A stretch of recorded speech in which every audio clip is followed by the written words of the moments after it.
ating balitang showbiz, wagi ang ilang kilalang personalidad sa industriya, programa at pelikula sa katatapos lang na 5th Village People Choice Awards. Kung sino-sino ang mga yan, alamin sa balitang A to Z Showbiz ni Lane Garcia.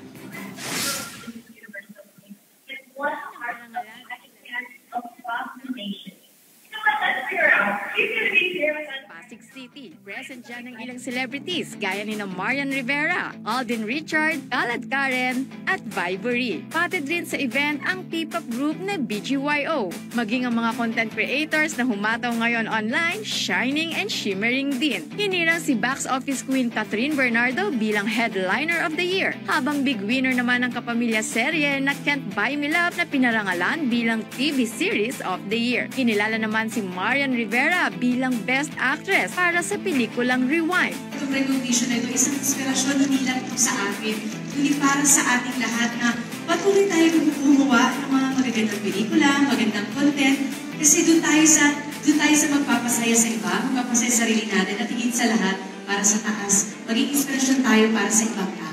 Habang ginawaran naman ang P-pop group na BGYO bilang Group Performer of the Year at Horizon bilang K-pop Act of the Year. Kinilala ng award-giving body na Village People Choice Awards ang mga nasa larangan ng lifestyle, entertainment industry at teknolohiya na pinili mismo ng mga Pilipino. Ang mga nagwagi ay base sa naging voting criteria o porsyento na manggagaling sa mga kurado mula sa Facebook page ng VP Choice Awards, editorial team ng VP Magazine at voting portal ng isang gaming app. We're trying to position the award event to be the Oscars of the Philippines, and hopefully in time we will be succeeding in achieving our dreams as making this the most credible award-giving body here in the country. Para sa balitang A to Z Showbiz, Lane Garcia.